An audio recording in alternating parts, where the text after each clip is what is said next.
Hi, I'm Kelsie Lamb. I'm a high school senior at Mission San Jose High School.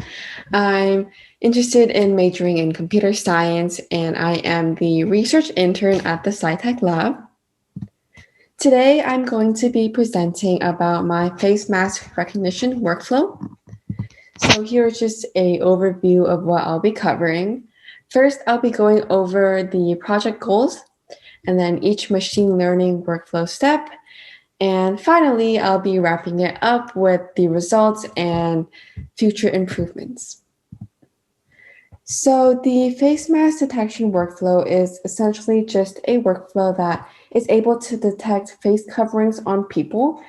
And this is an important workflow, especially today with COVID-19 and CDC's encouragement to wear masks to help slow the spread.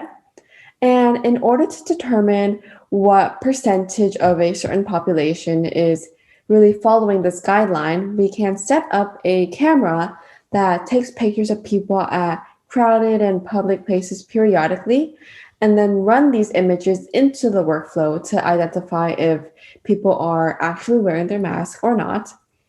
So since there are a lot of images that will come through, this workflow will make it very simple to do each of these steps and reuse it periodically, as well as run multiple images in parallel.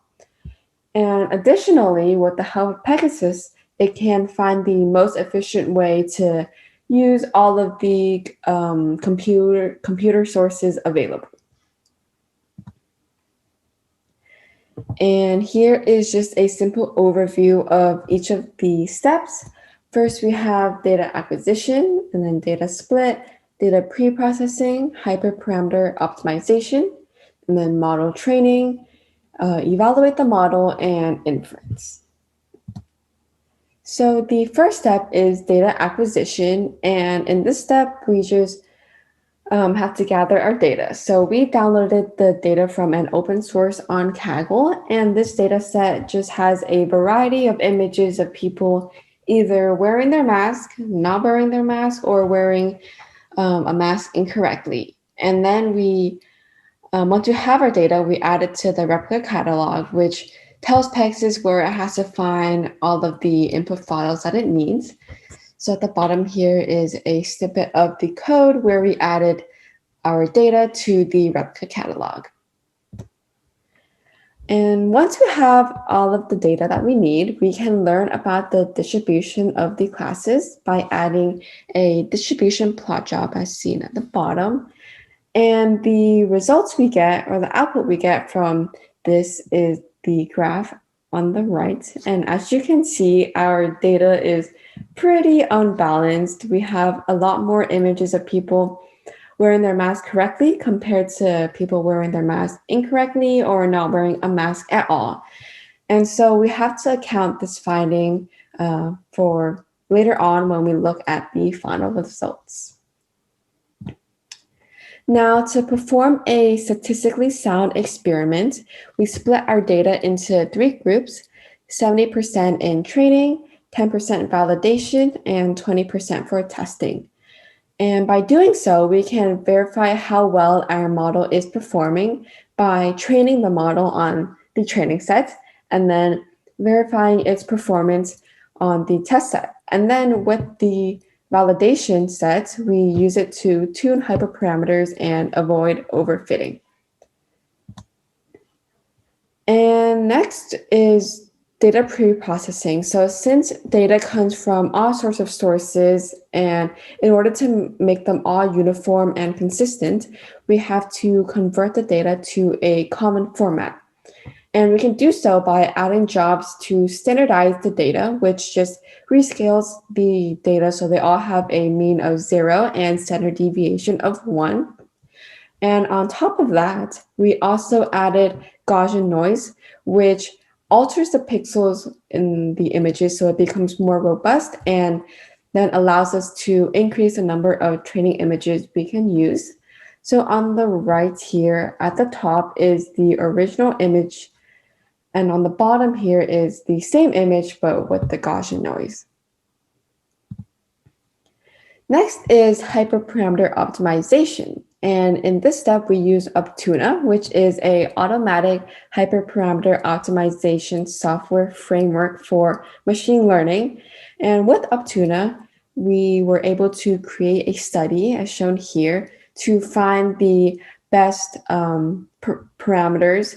And then with the proposed set of hyperparameters, we can then implement it into our model. So now moving on to model training, we used a pre-trained model called the FastRCNN predictor. And so since this is a pre-trained model, it's already good at finding faces. So we just fine-tuned it so it is better at classifying the faces and then being able to categorize it into the 3 different categories. So at the bottom here is a diagram of each step. First, we have to give the model our input image, and then with the image, it will extract region proposals or ROIs. So it basically just takes only the needed portions of each image. So in our case, it would take just like the areas of a person's face. And then at the end, it will categorize the face into the 3 different groups and add the bounding boxes to the faces. Now we can evaluate our model by looking at the loss curves as shown in the graph at the bottom to see if the model overfits or not. So if the model is following too closely to the training images and it won't be able to generalize any new images. And in our case, as I mentioned before, our data is pretty unbalanced. So a confusion matrix is pretty good for our condition, as it's also helpful because it can give us the exact cause of error. So it will tell us whether it's a true positive, false negative, or true negative. And we can also evaluate our model by looking at the labels or the boxes. So as you can see here, the green boxes are the true labels, and then the red boxes is what the model is predicting. So on the left, you can see the model is doing a pretty good job at detecting the faces. However, on the left here, it forgets to detect someone's face. But the image on the right, it also does a really good job, except for it added a bounding box here when there actually isn't any face present. So lastly, in our inference step, we can use our own images. So we gathered pictures from our members of the Pegasus team to see how well the model would run with these images. And this is the results we got. As you can see, the model does an excellent job detecting people wearing their mask correctly, since the confidence level is really high at 99.55% and like 99.09%. So it does a good job in that aspect. However, some improvements we can do is balancing out our data. So adding more images of people wearing their masks incorrectly, because the confidence level for that is much lower at 16.31% and even as low as 5.31%. So that is one thing we can work on. Another improvement we can make is diversifying our data sets. So diversifying it, such as adding more images of people wearing head coverings, because as you can see here,